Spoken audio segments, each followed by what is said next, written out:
And we're live. Welcome, people. Welcome, everyone. Welcome Facebook, Twitter, Twitch, YouTube. I think that covers all the bases. I believe so. We are getting ready to do our show, like we do every week. We're going to talk about classic American craft beer. But it's not like we do it every week. Yeah. It's a little differently, little different. We've got Nate sitting in for Tim, who is unavailable for the show this week, and we've also got Adam Silverberg from the Nest. Hey guys. And yes, ignore anybody waving over there that's sitting at the board. That's, you don't know who that is. That's just a complete stranger. Probably crazy. Yeah, certifiably. Yeah, I can see. So yeah, I think we're just going to get started. If there's any reason to hold it up at all.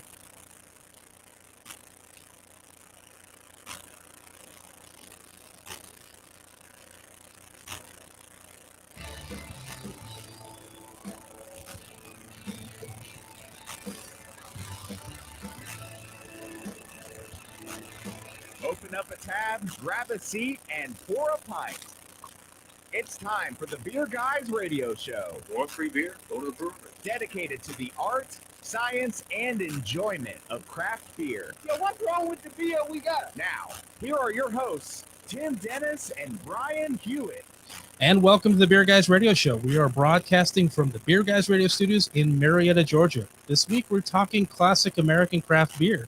Tim is out this week, but I'm here with Nate, a.k.a. No Mike Nate, a.k.a. Nathan Ellingson. Nate, how you doing, man? I'm doing well, Brian. How you doing? I am sitting in the chair with a microphone, and it's a little strange, but this week we've got No Mike Tim in the studio. Oh, yeah. A little bit of a weird moniker, but it works. Yeah, exactly. It's working out well. This week we've got Adam Silverberg. You got it. You nailed it the first time. Owner and chief patron of the Nest in Kennesaw. Adam, how you doing? I'm doing great, guys. That's my favorite title, I think. Chief Patron. Chief patron? Number one patron? Yeah, I spend a lot of time sitting at the bar. Yeah, you know what? That's the nice thing about having a business like that is you want to enjoy the product that you produce or you pour. So, right? Right. I mean, Can you tell that to my doctor? Because he doesn't like that I sit there all day. well, yeah, his job is to tell you what not to do. Your job is to do what you like to do. So you're going to have a little butt heads on that. So, guys, classic American craft beer. What are your thoughts about that? What got you into craft beer? What beer really nailed it for you? That's my big question for you. We'll start with you, Adam. What beer nailed it for me? That's a deep thought. And I think the brain cells that can answer that question are probably long gone. We have a Sam Adams Boston Lager sitting on the table right now, and that was probably a first for a lot of people. Here in Atlanta, you can't talk about craft beer without talking about Sweetwater. That's true. And I have fond memories of my times at Sweetwater, and at what was once Red Brick Brewing, now Atlanta Brewing Company. I've got so many fuzzy memories of those places and how much fun we have. But yeah, Sam Adams was probably the first one I went to. You think so? All right. Yeah. How about you? You know, for me, my first craft beer ever was a Sweetwater brew. It was Sweetwater Blue, actually. But I would say my gateway craft beer was Sierra. One that really got you The hooked? hoppy stuff is the one that got me into the crazier lane of beer outside of the wheat beer. So my story with it's interesting because I grew up in Portland. It wasn't beer was kind of a more normal thing. You went to places and they made beer. So we were talking microbreweries back at the time, not craft beer, but I didn't have a specific one that I recall off the top of my head. It was probably Henry Weinhardt's, but probably the one that really nailed it for me, that really got me hunting beer, really thinking about craft beer, was Henry Weinhardt's had a seasonal that they did one time. It was a hazelnut brown, and I love that beer. That beer was so great. I got into Bridgeport at a certain point later on. Rip Bridgeport, the ESB, I really liked that. But and there was a Red Thistle Ale from a local brewery in my college town, which doesn't get outside of that college town, I don't think. But those ones probably did it for me. But that hazelnut brown ale that Henry Weinhardt's did back in the day, seasonal back in, we're talking like 99 or 2000, before seasonals were even a thing. So it's kind of a revolutionary concept. I'm like, oh my goodness, beer can be amazing, you know? Well, yeah, I mean, it's especially back in '98, who was making beer with any sort of brown, any sort of nut included to it? You know, because I got into drinking a little bit later, and so I was already, by the time I started drinking, some of that crazier stuff, some of those more adjunct heavy beers were already around. And so it's kind of revolutionary to me to hear from '98. time that they were making beers with nuts in them. I also have to mention, though, around that time, the Oktoberfest was just starting to hit, and so I believe it was Sam Adams Oktoberfest. Absolutely. That was what that may have been the second beer that I chased in any quantity, because I had it the one time. I'm like, this is the greatest beer I've ever had. So I went out. Of course, I had no concept of Oktoberfest and schedules or anything like that. So I bought it up, and then it disappeared. I'm like, oh man, I wish they would bring that back. Well, it's silly me. They did bring it back. It just takes a year, you know. That's a good memory. I certainly remember chasing that beer when it first came. Like seeing it in the store for the first time. Oh, there's that orange box. It's such We're a getting game it. changer. Yeah, and to my eyes, it looks about the same as it ever has, which is probably a good thing. That's what draws your attention to it. And any other interesting beer memories you guys have? I remember spending time at bars that used to do the passports and the beer clubs and all those types of things. Those really got them going here in Atlanta, I think. I probably more than I care to admit. But I remember some bad ones too. Like the first time I ever had I may be wrong and I may offend people, but Old Speckled Hen, it still sticks in my head as like the worst thing I ever drank. Oh yeah. You know, I remember that beer and I actually kind of liked it. Did that come in like the clear glass bottle? Because I think I had it on draft. Oh, then there's no excuse. Was it skunked? Because I think I remembered it having some skunkiness to it. Back then, I wouldn't have known. Yeah. So I've never had it before. What kind of beer is that? Bad. Fair enough. Enough said. It was like an English amber. Probably. I'm not 100% sure on the style, but I liked Old Speckled Hen.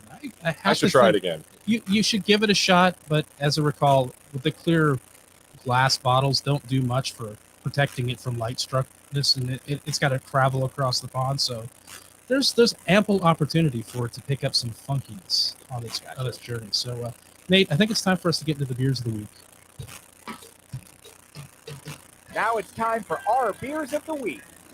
Brought to you by The Nest, craft beer and barbecue in downtown Kennesaw, Georgia. TheNestKennesaw.com. Well, Brian, we want to thank The Nest for sponsoring this segment. And what do you know? We've got Adam from The Nest with us here in studio today. Adam, what's happening at The Nest? Well, the Nest is back to full capacity. We survived COVID, almost back to full staff, which is a real big thing to say these days. Really, what we're excited about the most of the Nest is Nesttoberfest coming up in October. This is a Nesttoberfest, Oktoberfest style beer festival sporting bottle share. Tickets are on sale now. Check us out on Facebook and you'll find it.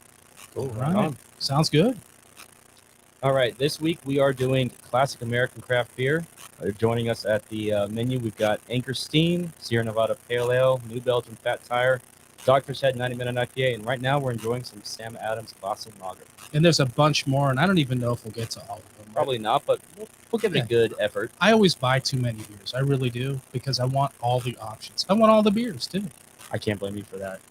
All right, now let's see what's happening in the news. What's in the news? The beer guys have the scoop. Read all about it. Time for headlines. All right, so and the award for the most timely story of the week goes to Pabst Blue Ribbon for introducing the 1776 pack, and that isn't just a name. According to the press release, the 1776 pack will contain 1,770 infinite amount of freedom, all the freedom you can pack in a box that size. For those doing the math, that is 74 24 packs. The limited edition pack will be released on the 29th to PBR partners. Actually, that's passed, so was released on the 29th.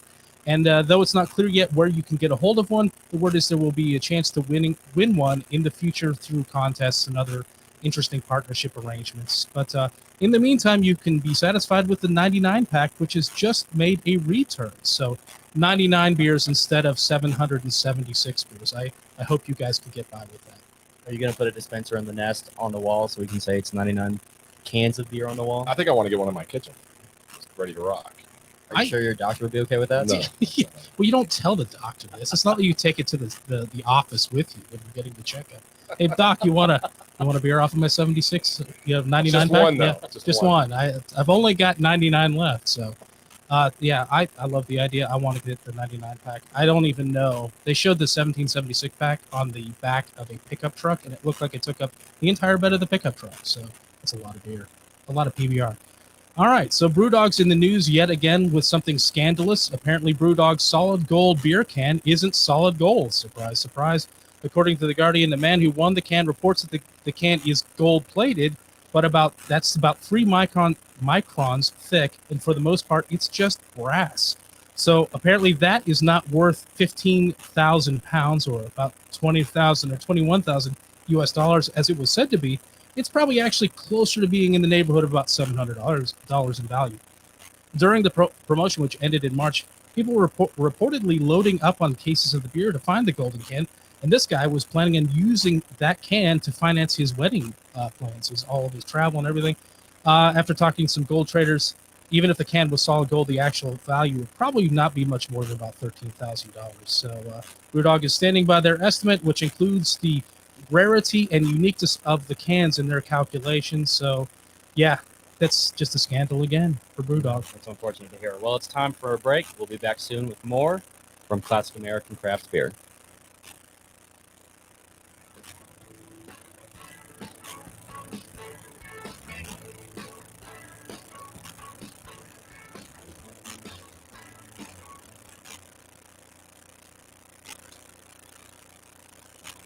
Clear. My throat got dried out at the end of it. I like Wouldn't you be able to feel the difference of like a solid can in the pack? you'd think. I'm overwhelmed with dad jokes. It's like, that was a juicy nugget you just shared with me. The brass can. Don't you have one about goose in a second? Like goose shit.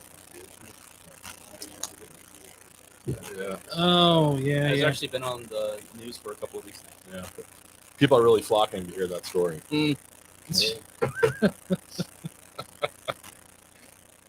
Wait, say that one more time. We're really flocking to hear that story. Okay. Great edition.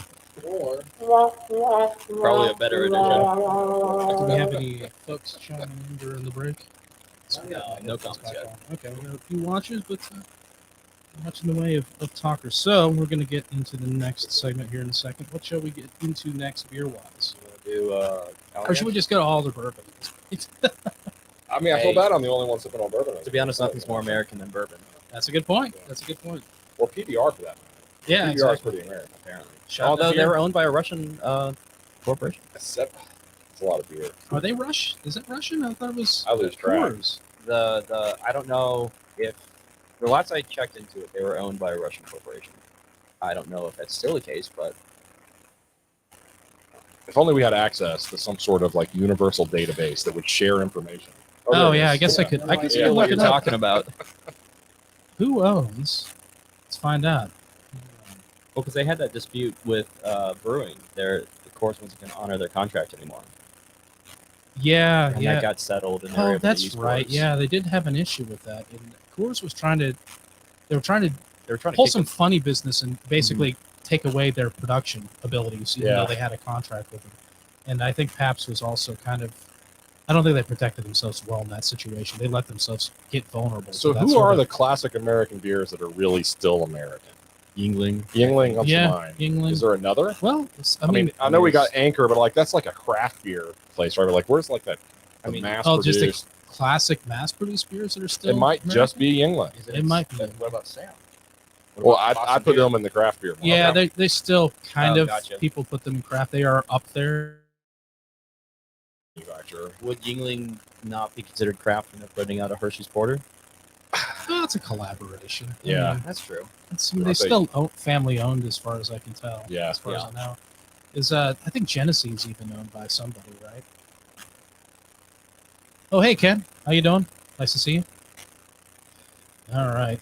Do you want to do Allagash White? Yeah, we could do that. I think it's over here. I haven't finished my Sam or my Anchor. So we could also do the other anchor that we have in the studio, Steam.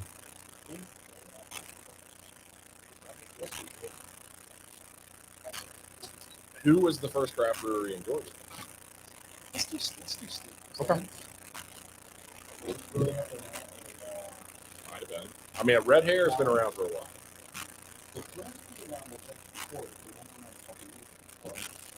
Ah,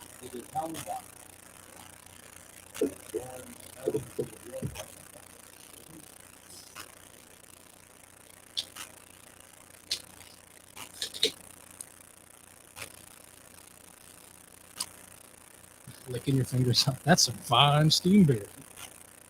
Is that what we got? Steam? Yeah, I figure Got a little gush. we're likely to do a little anchor talking in this segment, so it might be a good time to hit that anchor. Ready? All right. Brian asked Ken if that'll fix the audio. Hey Ken, is our audio better now? That's you got to go to settings. Okay. Yeah, it was it's the microphone input. It was on the Neo. It should have been on Roadcaster stereo. Oh, okay. Duh. So unfortunately, segment 1 is going to be Yeah. not enjoyable. That's too bad.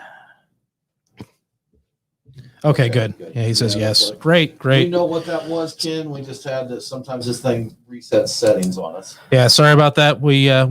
There's settings involved that get reset on us from time to time if you didn't hear what Tim was saying. So yeah, appreciate you pointing that out to us. Yeah, unfortunately, it's every time. And we don't know it because Yeah. what we hear here is fine. Exactly. It's what's going out there. It's what's getting sent out to the stream. Yeah. Yeah. It's that itty bitty microphone Well, at the little base bitty of that one. camera. And it's Teeny staticky. tiny. Staticky. I thought size didn't matter. It does for that microphone. In this one instance, See yes. how big ours are? That's right. Well, it is how you use it, and it just uses it really poorly. So it's Right. small and it's used poorly. Yeah. Yeah. So just no redeeming value whatsoever. It's not the size, it's how you. So But this it's is coming also- back to him. I'm That's- out we're on getting both ends there. So we're getting back to my gag reflex. yeah, we're gonna land there. Keep pouring me drinks. Well, Terrible. you might have to trash the So whole show. how far do you Yes. think you could put this bottle in your mouth before? Shouldn't say these things while you're drinking. I don't want to be wearing it. It's a nice table. You don't want to mess it up. There's a lot of electronics here too. What was Oh, that? right. So Ken commented, we were talking Yeah. about the issues, and he said it's enough to make you want to drink a beer. That's true. It does. Our audio issues is enough to make you want to drink a beer. I'll drink to that. Cheers. That's right. All right, folks. I guess we should. I got to stay on the mic here. I guess we should probably. Segment 2. Y'all ready? We ready, board guy? Let's do it.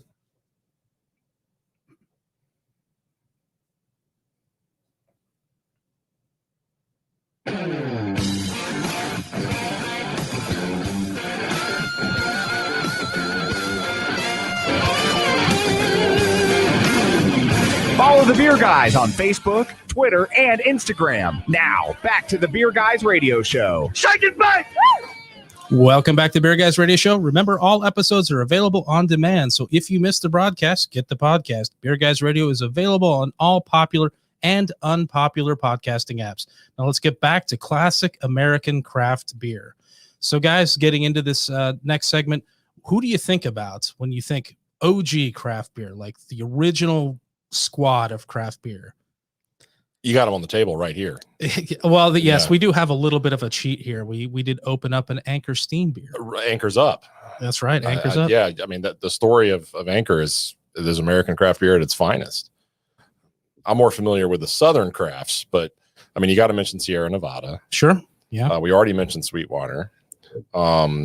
Yeah, Sam Adams, of course. Of course. Yes. Of course. There's big ones we're missing out there. There's ones that I don't even know because they never left their states before they went out of business. That's true. That's a good You've point, got yeah. a lot of people bring up New Albion. They started in, I think, survive, but I think they are credited with creating maybe not the first, but one of the very first American style IPAs out there. So we do hear about that. Yeah, there's just so many of them. Dogfish Head. Dogfish You Head. can't forget Dogfish Head. Of course, kinda- they're now with Sam Adams. I almost kind of think of them as being kind of the second part of the second wave. In fact, Sam Adams definitely part of the first. I always think of Dogfish Head as kind of coming in that dividing line in craft beer, where we had the late 90s where things kind of took a hit. But then out of that, though, technically Dogfish Head did start before that happened. They didn't really get going until after that happened. So I mean, we got to mention too Highland Brew out of Yeah. North Carolina. Highlands, yeah, They've for been around sure. for over 25 years. Yeah, there's just so many. It's hard to even go over all of them. Nobody touches Anchor. Yes. No. And that's the cool thing about Anchor. I looked into that a fair amount for this, and that story is pretty amazing. The guy Fritz Maytag didn't Right. start Anchor, but he was a big fan of the brewery, and he had some, he had a good inheritance. He had some Maytag money, some family money, and he heard that they were having trouble. They were circling the drain, potentially going to go out of business. He's like, hey, I'm going to invest. So he bought 51% of the company, thinking, all right, I'll be involved in this. I'll save a beer that I love. I'll advise him. Well, pretty quickly, creditors came after him because, well, they needed some money, and he had some money, and he was the owner. So the way I read it, he almost immediately got into like improving the quality of the beer to increase sales. And from what I read, it took him like a decade to actually break even or start turning a profit. But he came out with so many, crazy firsts. I mean, let me just think. Anchor Steam, the first American craft beer, generally acknowledged, 1971. The Anchor Liberty Ale, the first modern IPA, 1975.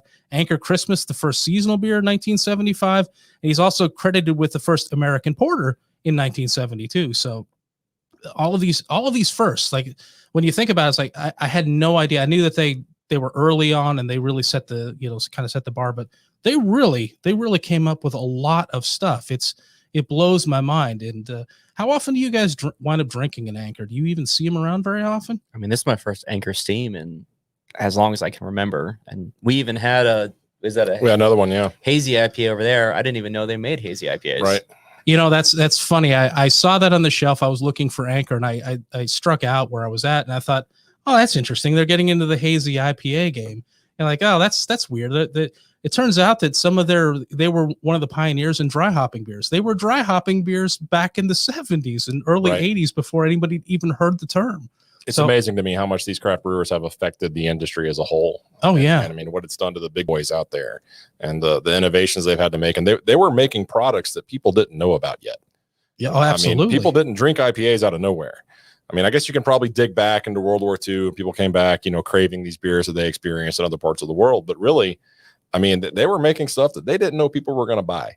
Yeah. And I got to say, too, I mean, talking about craft beer versus macro, it is a little strange drinking Anchor Steam out of a can, and craft beer and cans go hand in hand. It does now. Now, yeah. True. That's recent. And due to another pioneer in craft beer, Dale's Pale Ale.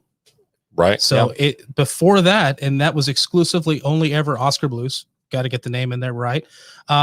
Only ever in cans, and that kind of normalized it. Before that, everybody thought, you remember the days like, oh, you don't want cans. Mm-hmm. Bad beer goes into cans. Good beer goes in glass. Right. Now it's completely Everything's the opposite. In a can. Yeah, now it's the only reason people are doing glass right now is because we've had can shortages because it's so popular. So it's amazing how things change over the years. Although I will say this, so I'm a retailer and I do still get customers coming in saying like, oh, I don't want that in a can. It has that metallic flavor to it. And in the entirety of my lifetime, at least the entirety that I've been drinking in my lifetime, I've never had that metallic flavor out of a can because of the can. Now I've had it in beers before, but that's because of an off flavor. Yeah, that's definitely something that can occur when you brew improperly. I think I need to bring him an old Budweiser. Yeah, well, and they used to. I don't think they used to have the same kind of lining inside the cans back in the day as they do now. It's like I think it's like a glass lining or something, some interesting polymer or something like that. But man, so back in those days, back Anchor in the old times, 70s, there were less than 100 breweries in the U.S. at one point in time. 1978, there was just like 89, apparently. Wow. It's amazing to think how far down it went. That's at the very beginning of craft beer. Now we've got 8,884. Latest figure I saw on that. And it wasn't until 2015 that the brewery count exceeded the number of breweries that were here in the U.S. in 1873. So that shows you how much breweries, just beer in general, dropped in the U.S. in the 20th century, and the late 19th century. So it's pretty devastating. So 4,131 breweries in 1873. You would never have imagined there were that many breweries in the U.S. in that period of time.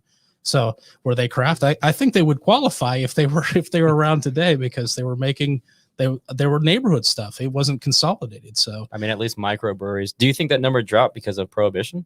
oh, for sure. I mean, Yeah. obviously I was looking at a line and it drops to the floor during prohibition, and it takes a long time to recover from that. Breweries, you can't stop making beer and still stay afloat, and then 13 years later, oh, hey, now Turn it we can back sell on. beer, turn Yeah. up the taps. No, everybody's gone. Everything's sold. So Well, and also like the legislation didn't support breweries anymore. I mean, look at Georgia. It wasn't until 2015 we were able to start doing some to-go beers from our breweries.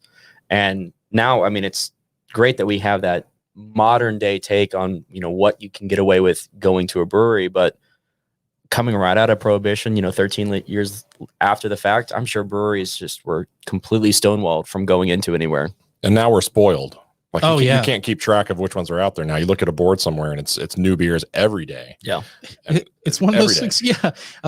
There's a little bit of analysis paralysis or option fatigue or something. You go in there and you're like, boy, or I used to be really into that. I'd have it just because it's new, but now I just want a Pilsner. Let me Yeah. just get a Pilsner. Right. There it is. Yeah.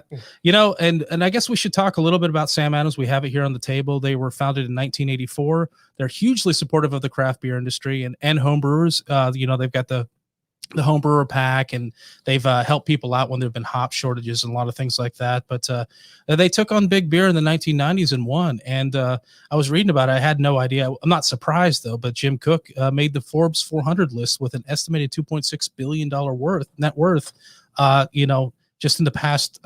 Actually, it's probably been a while. I don't know the exact date, but not bad for a guy who started off homebrewing. I guess his story was the family had a lager recipe, and he's like, I can make this and I can beat the big guys at it. And he was right. He's right.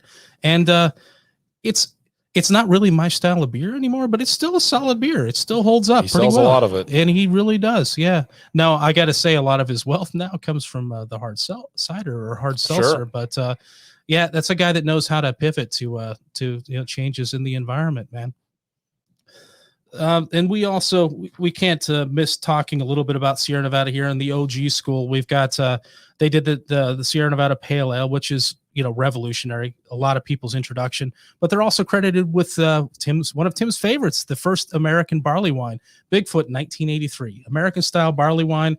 If only Tim were here, he could tell us how much he really loves that. Have you guys had Bigfoot?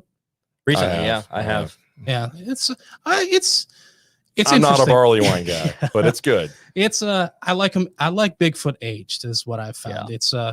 It's pretty intense when it's fresh. Cool. Well, it's time for another break. Sorry, we record that. All right, it's time for a break. We'll be back. Reset yourself. Take a breath. And when you're ready. All right, Brian, it's time for a break. We'll be back soon with more from Classic American Craft Beer.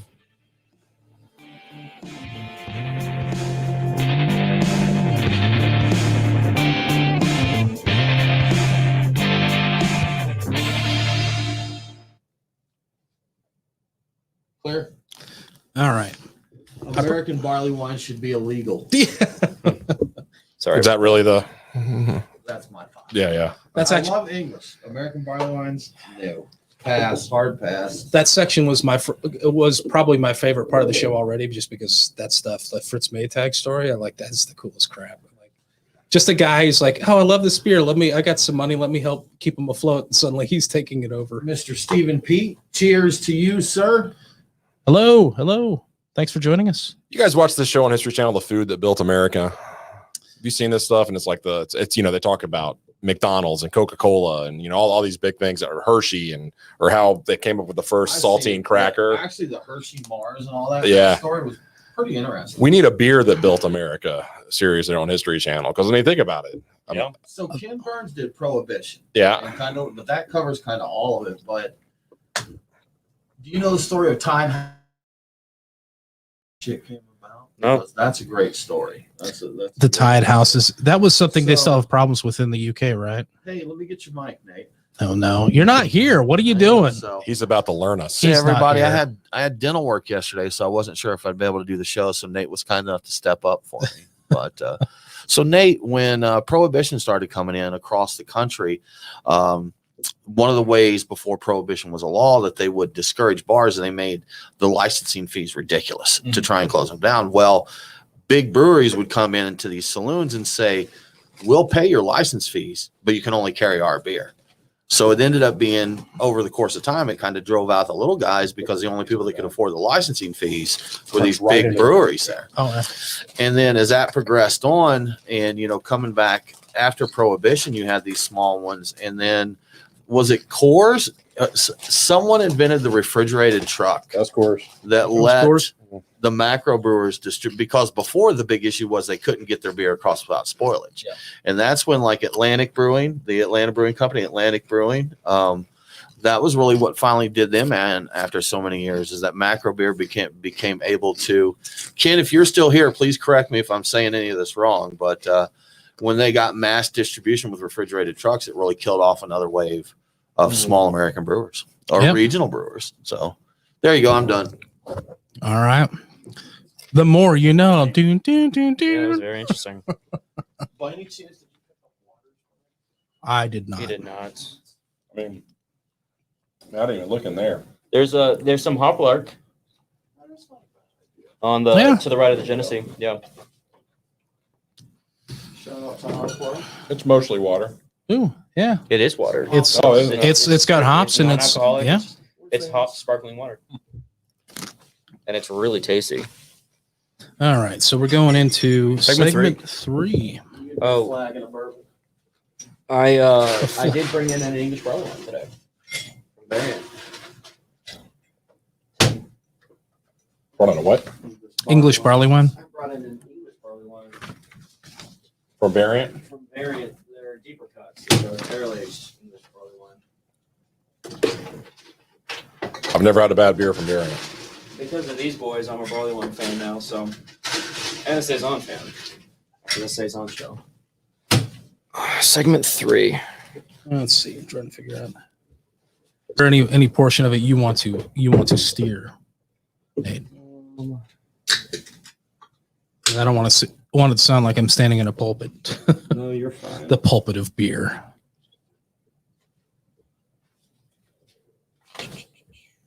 Need to twist the line. Cocktail. So I'd say come in on the second wave and then Yeah, I'm thinking. talk about what DFH did for us. What's up? River? Yeah, there's a lot of stuff here. Do you want to do lunch? Oh, Since we're going to talk Maine in this segment. yeah. I don't have a ton of notes on it, but we could get I mean, into just that. talk about. We could just have the beer while we're talking the second wave of craft, or we could do. Yeah, that's Or we could do Allagash White. Do I have any? Did I put very many notes on there? I think I have a very small amount. My notes got a little. Get it together, chaotic. guys. We're live. Get it together. Yeah. I thought you were staying home. Man, they started moving so much differently after that. Your leadership is We'll do the white. unparalleled.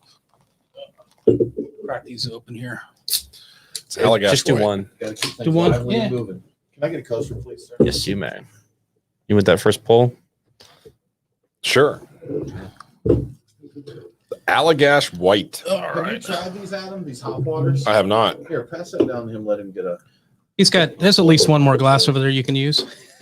I mean, I'm emptying them slowly, but you know, There you go. I do have to eventually make. It is a weeknight. Feeling ambitious. I like the art. Yeah. That was a fun interview. Yeah, that Gracias. was. That guy was very knowledgeable and So, very communicable.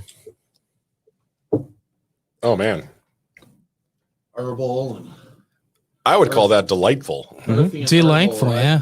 Yeah, Which one is that? That's the experimental one. Okay. experimental. They Oh, so they were doing hopped teas and then they rolled out the hop water. I don't know if it's in distribution yet, but they distribute through Whole Foods. you know what I'm thinking? Hopped sir. coffee. There you go. Yeah. If you want to carry it at the nest. maybe a possibility. Oh, we So got some here's- info from Ken. Here's Ken's chime in there. Brian, you want to read that back? Big brewers overwhelm small and independent brewers with volume, price, and advertising, which makes sense. They've got money to throw at the problem. They can Yeah. get their beer anywhere quickly, fast, cold, Cold. and they can advertise the heck out of it. So it doesn't take too much to be some, to take over the little guy who doesn't have a lot of advertising. So that's that transition that you were talking about in the 1870s. Yeah, it's when around the time refrigeration would have kicked Yeah. in. Yeah. Man, Cool. All right. Do you wanna lead off when we come back in, or do you want me to? You can jump in. I was trying to think if I have a, you know what? I do have a question, and you can take it over after that. So, Okay. Let's go. You ready, gents? You ready? Okay.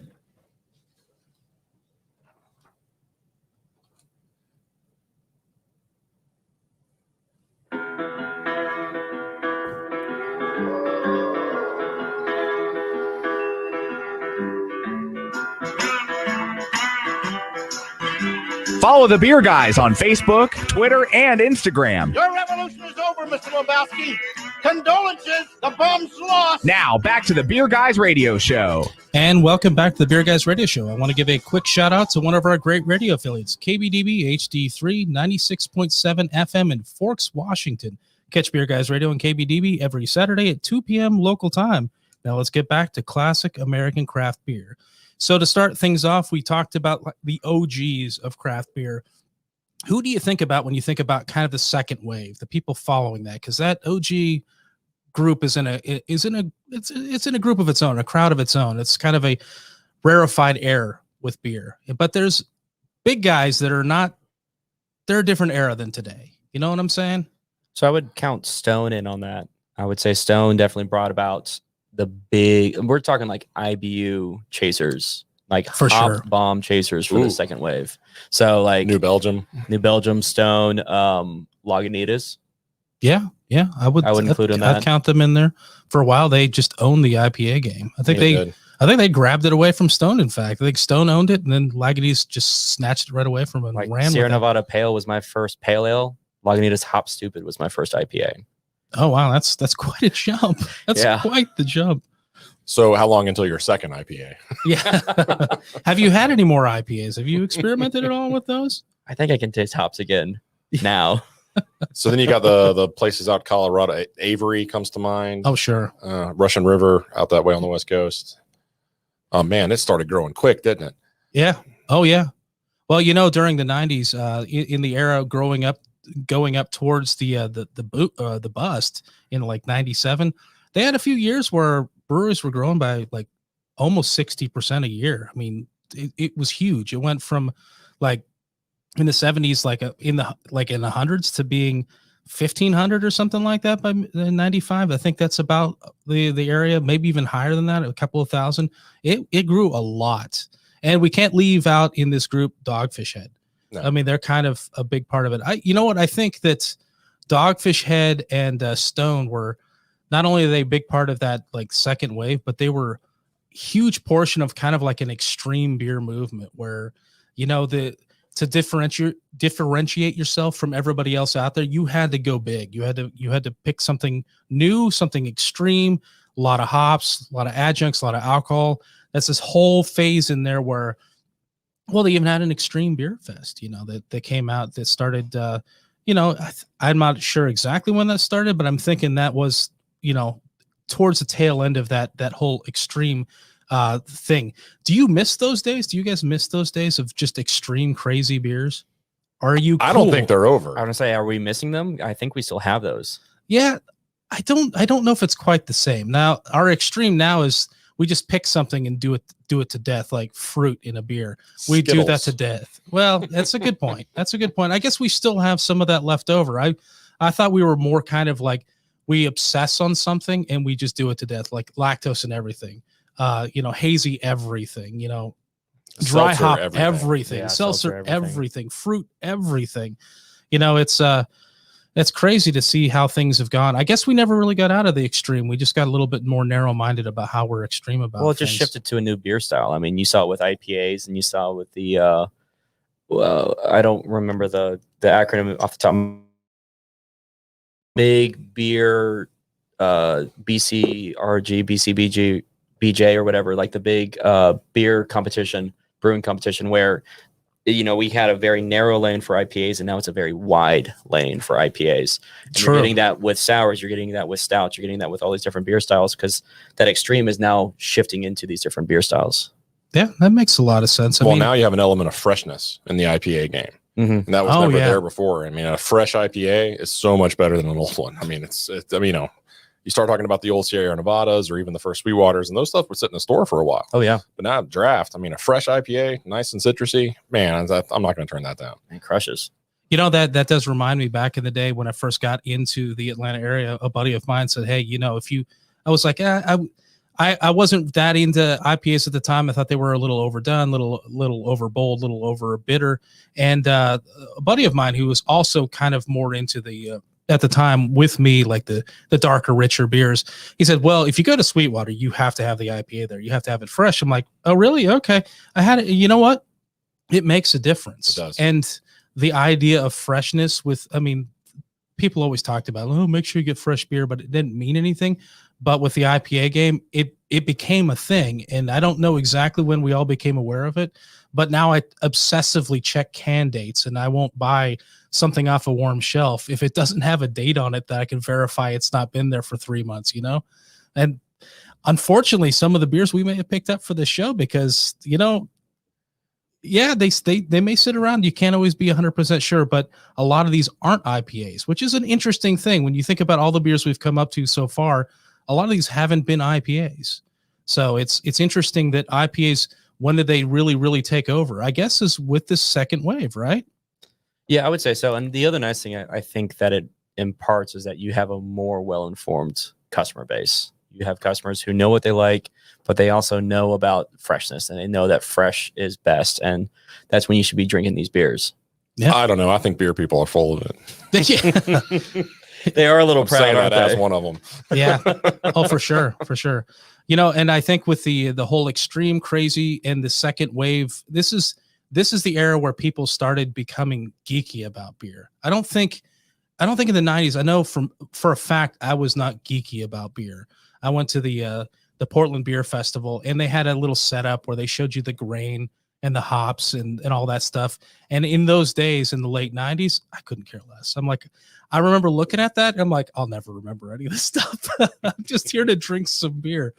But you had these extreme beers come out, especially that there was some limitation to them.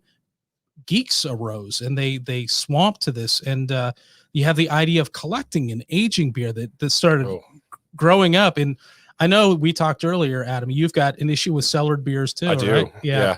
I have to stop doing it. They'll explode. That's one problem. Yeah. You got to be careful of that. But most beer is not meant to be aged.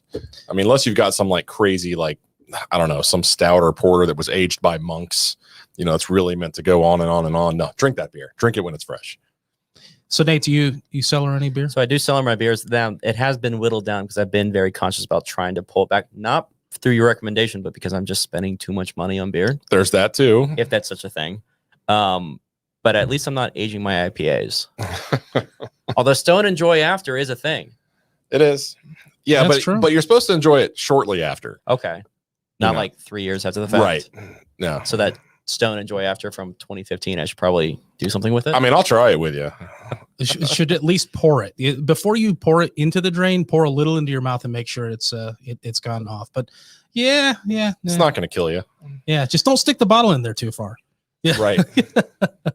So yeah, I mean the whole collecting thing, the idea of waiting in lines for beer, it just the white whales. Yeah, the unicorns. This is when this all started happening, and it seemed like it just kind of spontaneously happened. I think a lot of this, it feels like that kind of thing. The whole unicorn, the chasing the whales, kind of hit like 2010ish, like right around that period of time. Up to that point, you didn't have a concept of that. Yeah, and the laws were so different state to state. People could make different beers at different times, different ABVs, different ingredients, different distributions. And so people would make road trips to go get those beers and bring them back. That's kind of how I got into the beer business, was, going and buying these beers from other states and coming back here and, sharing them with our friends. Yeah. Practically, yeah. A little Smokey and the Bandit moment Smokey for and us. the Bandit over there running from Johnny Law. Yeah, it's and I have to say with a lot of the cellaring thing, I think looking back on it, because you didn't have nearly as much of a richness of available beers as now, I kind of cellar, but because I like, this is not going to be around for very long, I want to have a bunch of it. And now I look in my cellar and I've got stuff I'm like, that should have been had 5 years ago. I don't even know what I'm doing with that. But that's the thing about like nowadays, when you're getting craft beer producers and they're making a one-time thing, a limited time offer, you kind of feel obligated to hoard them a little bit. You kind of feel like, oh, I'm going to have one now, I'm going to have one tomorrow, but maybe I'm going to have 2 tomorrow, or I'm going to have 2 now, or I'm going to share them with my friends. That second one is always so good. Yeah. And you never want to finish the last bottle of any of those. Man, that's the thing. It's some special beer you get 2 bottles of. It's so hard to, you get into one like, all right, this is a good enough occasion, but you got that one left. I'm like, yeah, but if I drink that, it's gone forever. But if I don't, it's going to go bad. So that's the dilemma right there. Yeah. All right, Brian. Well, it's time for another break, and we'll be back soon with more from Classic American Craft Beer.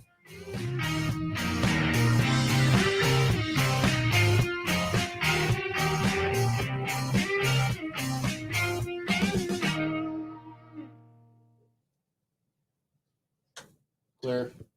Cool.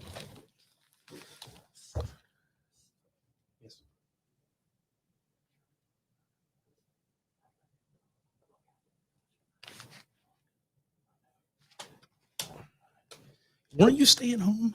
I was. I knew I needed to be here. I knew someone would need my expert wisdom and direction. That's a nice touch. Cheers. Cheers. Yeah. Let's have that. Cheers. Who was it that had like little fun sayings on the bottom of like all? Snapple.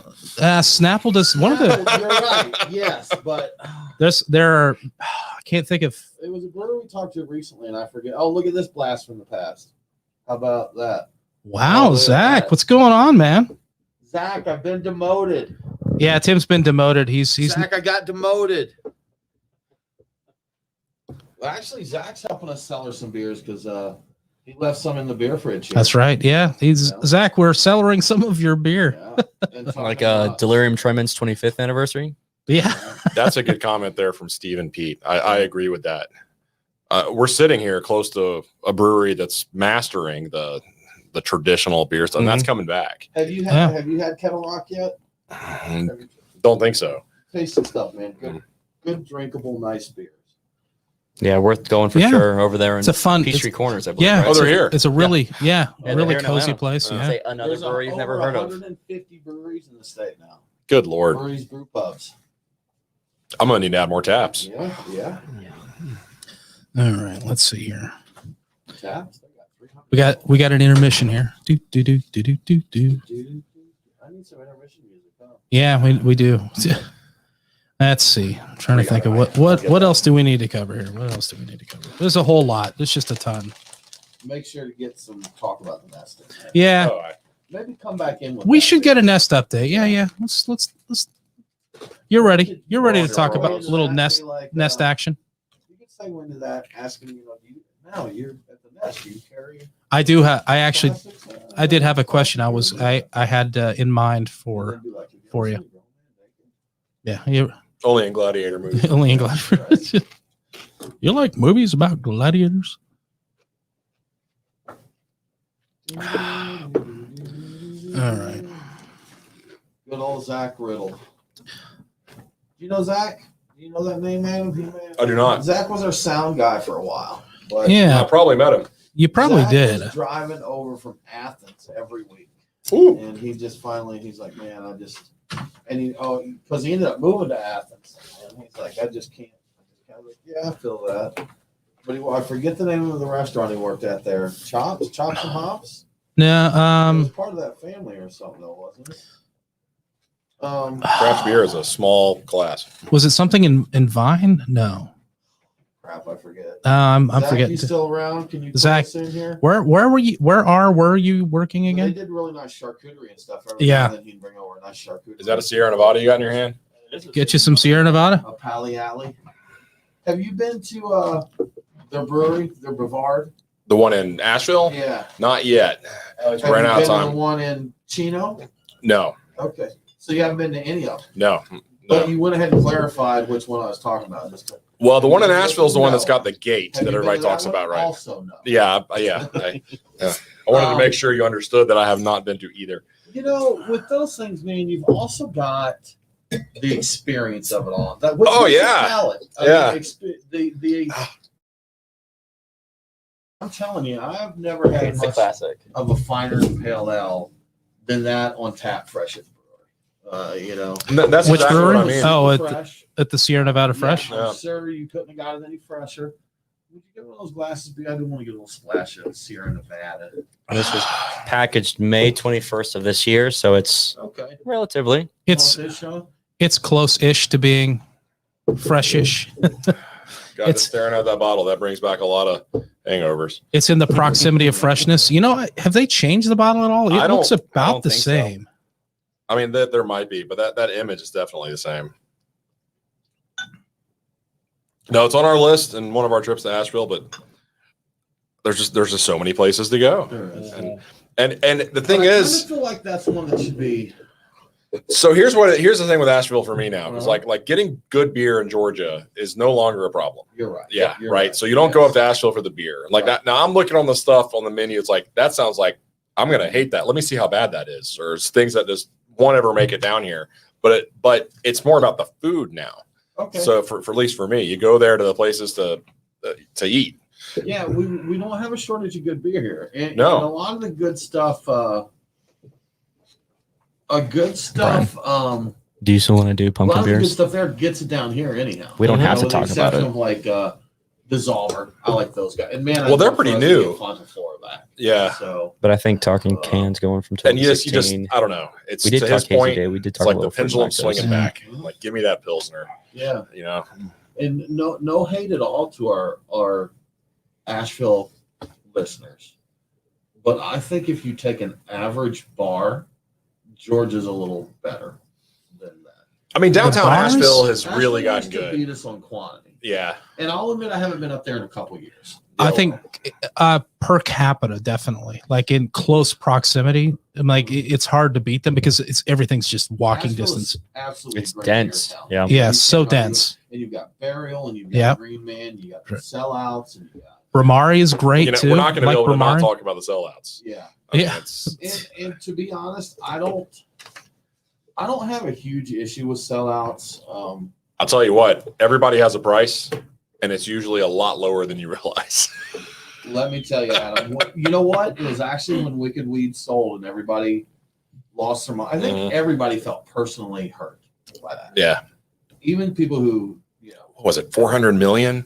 Something But crazy. I Yeah. think I posted something on the Beer Guys Radio. I was like, hey, a lot of the news right now about breweries selling and sellouts and this. And I said, I just think that you also know that Beer Guys Radio is all about craft beer, and we are not for sale.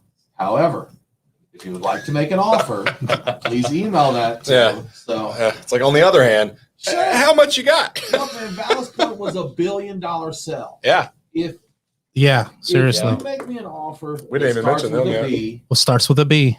I'll give you a buck. We're sold. I'm gonna get a tattoo that says "sellout" on my forehead for $1 billion. Yeah. What'd you get that tattoo for? I got it. That's not even a real number.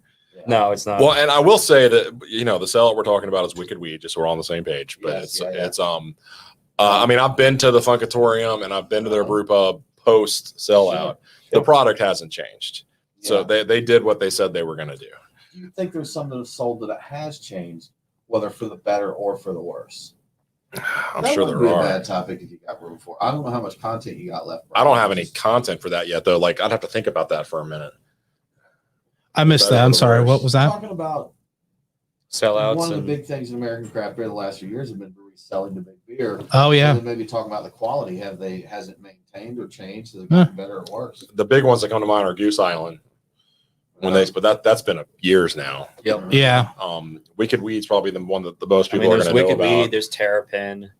Oh, I forgot about there's, Terrapin. Yeah. I mean, but here's the thing: is Well, like Sweetwater actually, if you want, not Recent- big very beer, recent. Yeah. but still, But But- is that but big even- weed? big weed. Man, they But sold even the big then, weed. like right after Wicked Weed sold out, within a month, Lagunitas quietly announced that Heineken acquired the remaining 50% of their business, and so Lagunitas isn't independently owned. Ken Yeah. sipping some Is rice it lager. Boulevard was I'm seeing more rice lager in reference to our guest comment there. oh yeah. Hey Yeah. Ken, We're drinking seeing more rice lagers around these days. Creature and Threes Brewing, simply put rice lager. That's exciting. His Three Taverns has a rice lager, Yukio. Yukio, yeah, 3 taverns. Yeah. And old Top Sticks has had one for a while. Pop sticks, yeah. Tri County has a rice pale, I think. Okay. Rice pale? Or might be a rice IPA. I'm trying to think of what the when I get over there to have a little bit of Is it sushi, Rice and corn Shine, or am I dogs, making and that up? ramen. What's that? Is it Wait, Rice wait. and Shine, or I think it's rice and shine. I think you're right. I think it is rice and Did you shine. just say sushi corn dogs? They do have sushi corn dogs there. You Yeah. need to get out more. Yeah, you There's need to Yeah. so get out. much I need to Get out of Kennesaw, man. Well, No kidding. I mean, Yeah. not you don't have to do it all the time, but every once in a while, every like 5th week, leave the nest for a few minutes. I do more. Hey, I just spent time in Nashville. There you go. That was up there, but Dude, we've got some. You probably haven't been to Halfway Crooks, have you? no, Have you Oh been to my- Variant? What are you been to even Variant. doing? Have you been to Goodword? I've been to good Oh, work. okay, there you Those are go. A few of my Yeah. favorite. Variant's right by my house. Oh, okay. So yeah, Yeah, you Love got to get to Halfway Crooks. Love. where's Halfway Goodword, I Crooks? just- Over near Turner Field.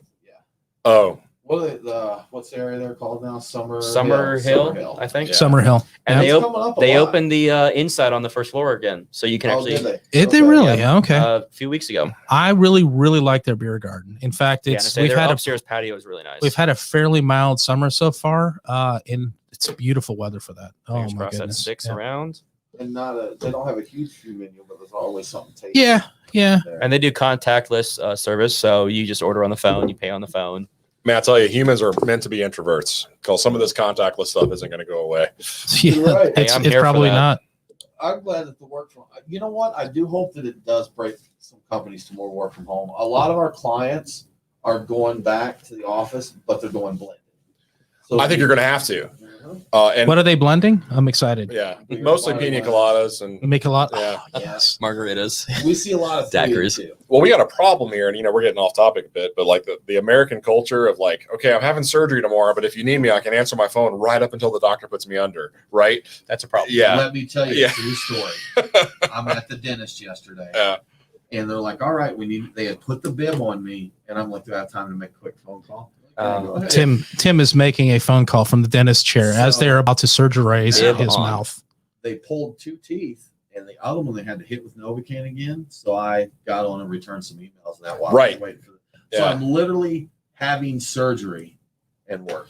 And our European brethren Yeah. take the summers off and don't care, Yeah. and they're fine. I was we need to get to that point. I was looking at the people who have the most vacation. It came up, I think, on a Reddit post, and I thought it was interesting. Not us. It's definitely not us, and it's actually I think what I saw the UK has the most. They're averaging 5 weeks. Oh, I wow. saw a meme lately. It's like the difference in out of office replies. Right, in exactly. America and Europe. It's like, I will be out of the office today until 5 p.m. I'll return calls at 5:05. Yeah. Or on my lunch break. The European one. I will be taking the fall off. Please Well, return. I will return all messages. In Yeah, September. yeah. I'm having my knee replaced tomorrow morning, but I should be available tomorrow afternoon. Yeah. Yeah. We literally had that happen to a guy. Yeah. He took 4 days off, but by the second day he was back. Returning Right. calls and that. And So it's- who has to make the change first, the consumer or the business? I will be honest with you. My company really tries to drive us to take our time off, Yeah. and they really say, like tomorrow, we're actually meeting up for a happy hour at Barley Garden because all of the Atlanta people with my company are remote. Mandatory fun. So That's very nice. we're going for some mandatory fun. So my company's been good about it, but I've also worked for companies before that. If your start time was 8 o'clock and you weren't there by 7:30, you were late. If your quitting time was 5 and you weren't there till 6, you were a slacker that left. Yeah. I worked for those companies too. Yeah. See, that's where I try whenever I go on vacation. I try to go camping where I have 0 cell service. I think I may lose my mind. I think I'm gonna go. Tim has to be connected. I like the idea of actually getting away from it and being able to say, I seriously had no service. So Tim, that's what books are for. Mine's probably an addiction, dude. Mine probably, if I could go about 10 days in the woods, Mhm.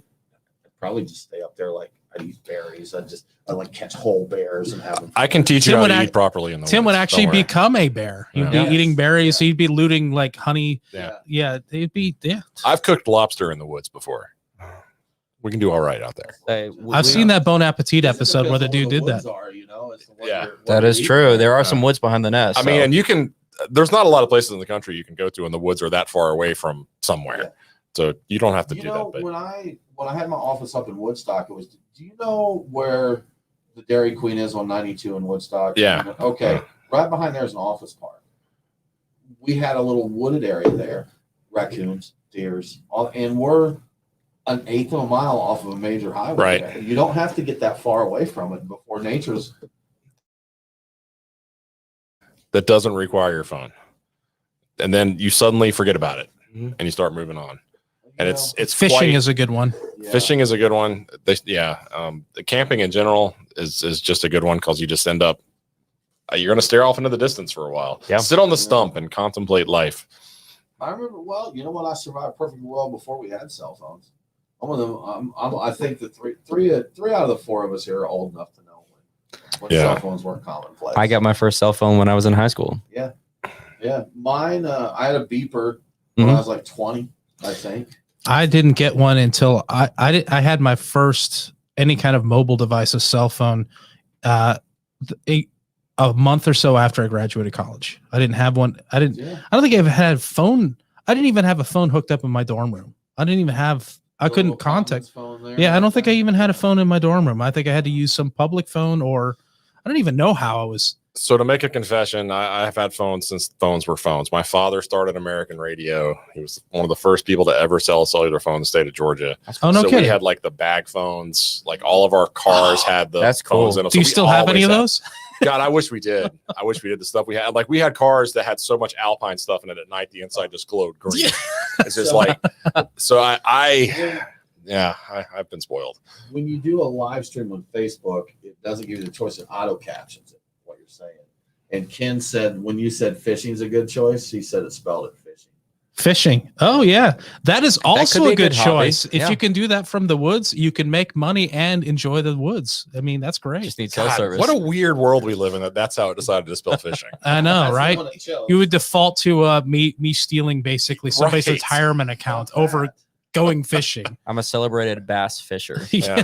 I never mean ducking. PH. I never Never, ever literally mean ducking. Yeah, never ever mean Guys, ducking. shall Yes, we hit seg 4 here? we Yeah, should. let's I don't know. I thought that was it. Is that Was that? That's segment 5. This is the bonus segment 5 for people who Yeah. who are watching the streaming. You want any more of it? No, man. I'm sipping on bourbon, and That's right. Yeah, I'm you're feeling groovy. happy. I pretty much live that way. So we got a variant after this. All So right. The barley wine. mm-hmm. Oomph. We also have any number What of is the next classic. segment? It's 4. Well, like, He's just testing to make sure that's the intro. So I think either of those were right. we have some we have a lot of interesting. It always sounds that way. Literally every time it sounds that way. Follow the Beer Guys on Facebook, Twitter, and Instagram. You're working out the sound situation. Now, back to the Beer Guys radio we just show. keep going. I see what you're doing. Yeah, I mean, it's All right. always sounded Cool. distorted like that and a little tinny. I think that's just the music. Yeah, that's the That's- music. that's I was just the talking audio about- I file, just yeah. thought So I've got a the song variety didn't of sound like things the right like song. beer. Okay, for the no, that's right. fourth, Okay. Innovation in craft beer. Oh yeah, this one I specifically had you in mind. What was the first coffee beer you ever had? Because as a guy who's very heavily into coffee, so I don't know the answer to that. well, you have Now a few you can minutes think about because I'm going to queue up something else first, and then you can give that some thoughts, and we could talk about sellouts and bucket list beers and other things like that. We got What are you other stuff. coming in with? The beer for the 4th. I'm going to ask him if he's got anything. What's happening at the Nest? If you've got, are you tapping any special beers for the 4th? You know, Don't talk about. So, I mean, By the time this Well, broadcast, it doesn't give me any. we are We're doing on the classic 3rd. American. Yeah. And we're Yeah. closed on the 4th. Oh, he was so- talk- Oh, that's a good point. Yeah. I mean, I mean, I can talk about beers This that I'm going to weekend- be drinking on the Just do, 4th. just Oh, say yeah, for the yeah. holiday weekend or what he's. I mean, I've got a doing. keg ready that I was, I have access to. Oh, so you have beer set aside. You're ready to go. I have access to beer. Okay, That's the you do thing. have access to beer, so I maybe I'll ask you that. Well, It's a variant keg that I got too. Oh, So. very nice. okay, all right. Exciting. All right. Gents, just let me know when you're ready to rock. We're ready to I think rock. we're ready. Here we go.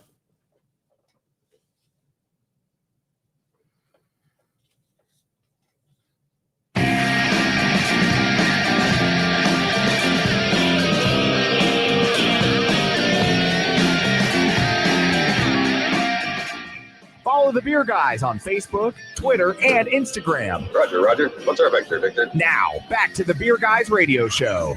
Welcome back to Beer Guys Radio Show. If you enjoy the show, please consider supporting us on Patreon. Just go to patreon.com/Beer Guys. Patrons get cool perks like Beer Guys swag and commercial-free episodes. Now let's get back to classic American craft beer. But before we get too far into that, I've been running my mouth. We've been running our mouth. Give us a little bit of an update from the Nest. You were running your mouth. I was having a blast. So Okay, just yeah. sitting here having a good time. But thank you.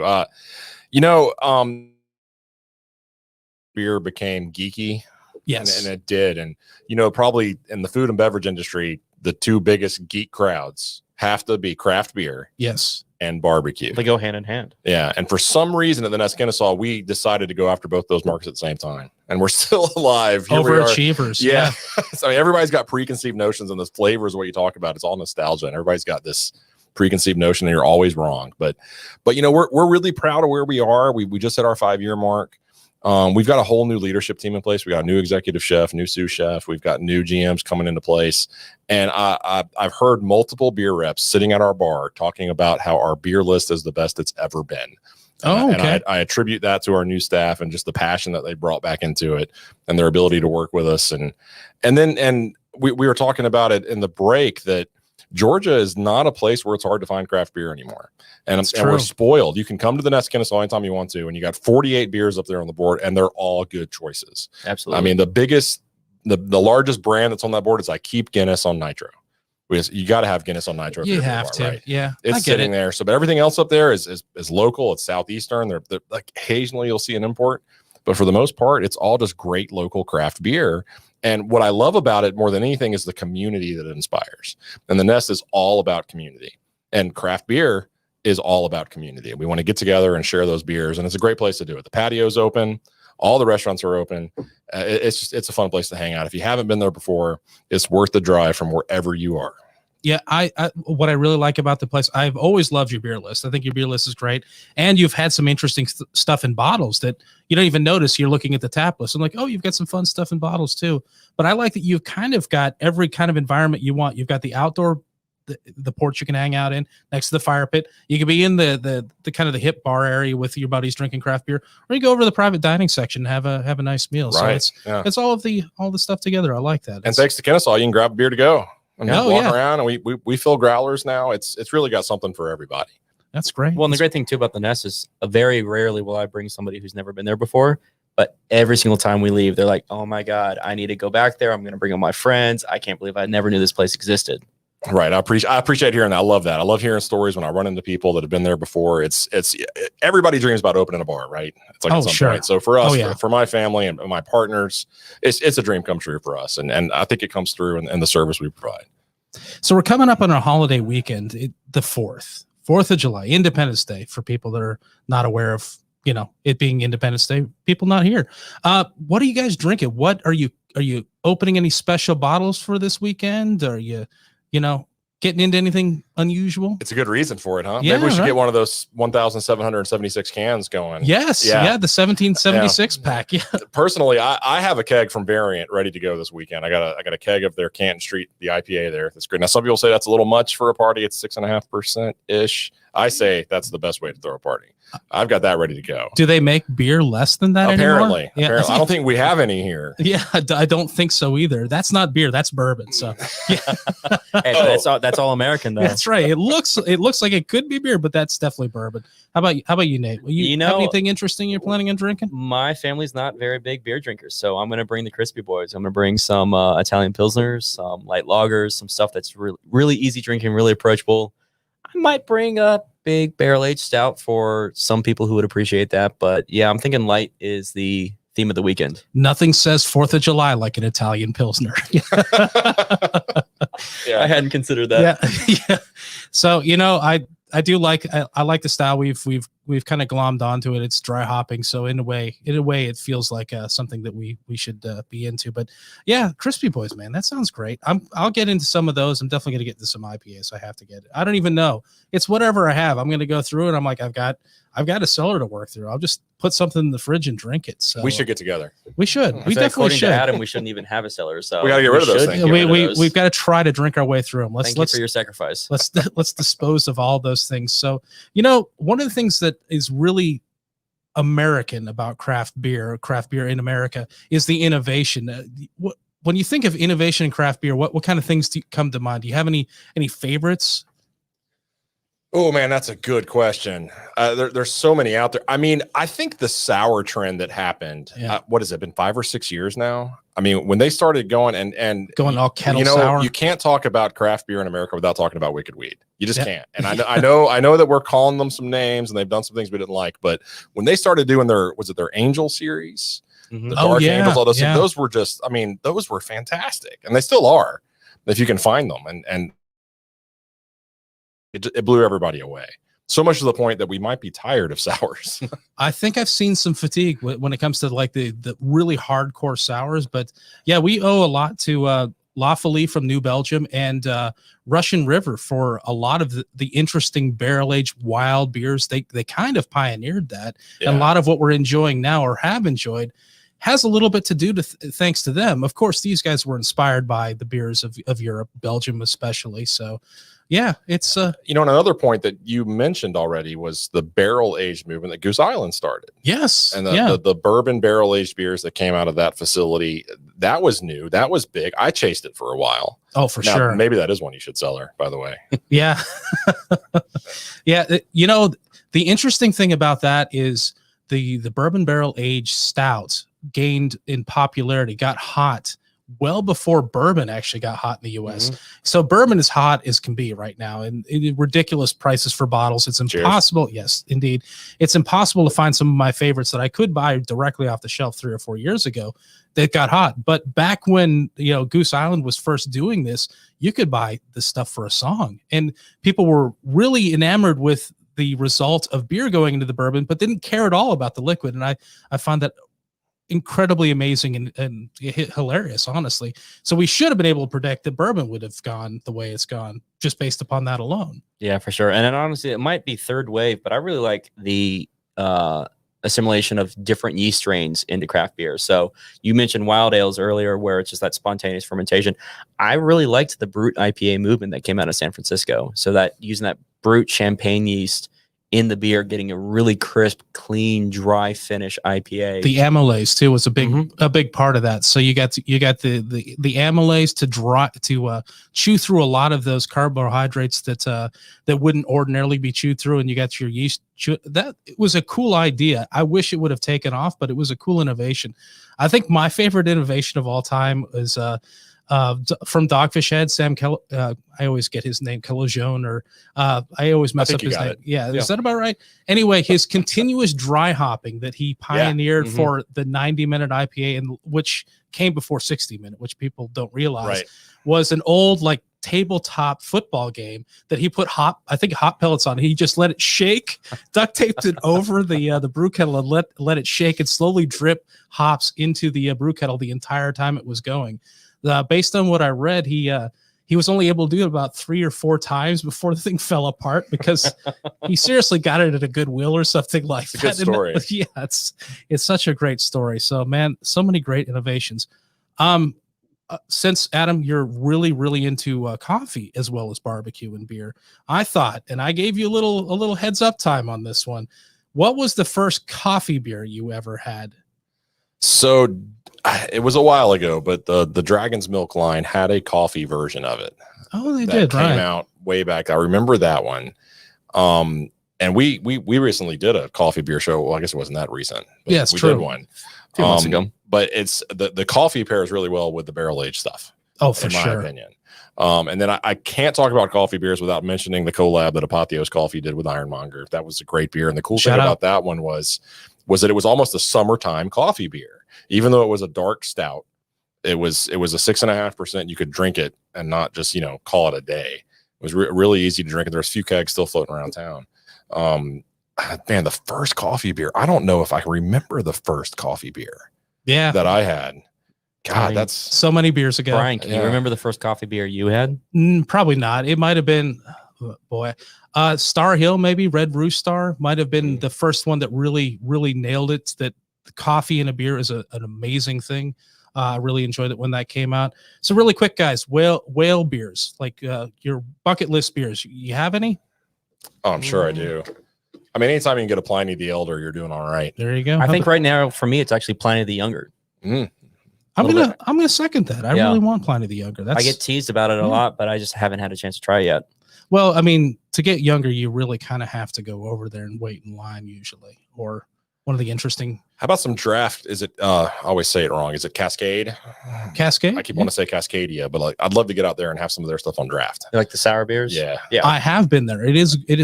It's a lot of fun. If you love sour, it's a great place to go. It's a great place. The stuff that just sucks the teeth out of your mouth. It's so sour. Yeah. They definitely have that in spades. Absolutely.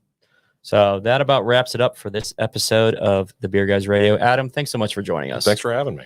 Join us next week as we talk with AleSmith and Alvarado Street Brewing for more craft beer radio on Facebook, Twitter, and Instagram. Thanks for tuning in. Have a great week. And don't forget to drink local. Cheers. Do that out again. Yep. So also before you start the out, ask Adam where people can learn more about the nest. Gotcha. So if they want to follow what's going on. So start with that, and then just after he answers, just say thanks and cut to your outro. Cool. Adam, where can people learn more about the Nest? TheNestKennesaw.com or follow us on Facebook or Instagram. Perfect. Thanks for joining us this week. That about wraps it up for this episode of Beer Guys Radio. Join us next week as we talk with AleSmith and Alvarado Street Brewing. Join us next week as we talk with You got to redo the whole thing, man. Shit. Don't worry, there's only like 7 people listening. Well, Adam, thanks for joining us. Where can people learn more about the Nest? TheNestKennesaw.com or follow us on Facebook or Instagram. That about wraps. This one's got you stressed Wow. on the mofo. Yes, doesn't it It's that. That's that Final closing. wow, man. I'm gonna start making It's the faces. final countdown. You guys quit posting stuff like that about Nate. Don't get it right. I'm going to delete this, Nate. I'm going to delete it. I'm not looking that way. It's All okay. right. It's only taking you 2 minutes so Yeah. far. It's fine. Who's counting? I am right here. You got it, man. You got it. It's just words. Well, Adam, where can people learn more about the Nest? TheNestKennesaw.com or you can follow us on Facebook or Instagram. Thanks for joining us. That about wraps it up for this episode of Beer Guys Radio. Join us next week as we talk with AleSmith at Alvarado Street Brewing. For more craft info, follow us online. We are Beer Guys Radio on Facebook, Twitter, and Instagram. Thanks for tuning in. Have a great week, and don't forget to drink local. Cheers. Cheers.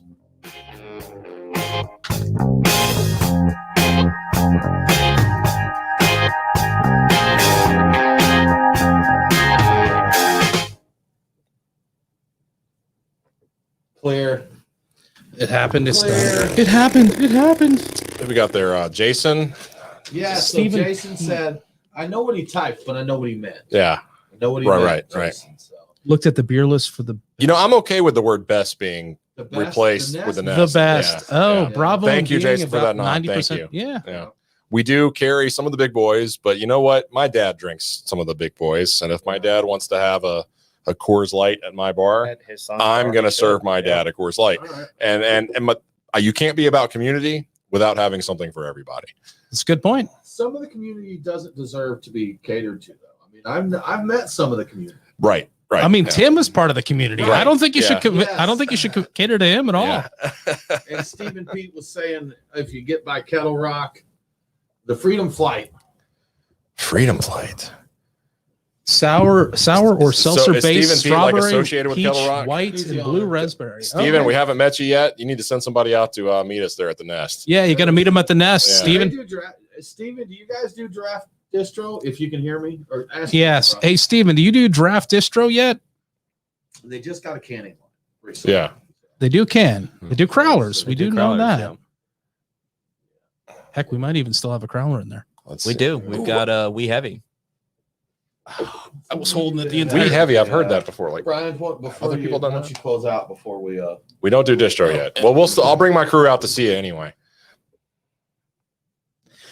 Well, folks, in the world of streaming, we are going to call it a night. We're going to close off. Thank you for joining us. We appreciate it. We'll see you again next week. Cheers.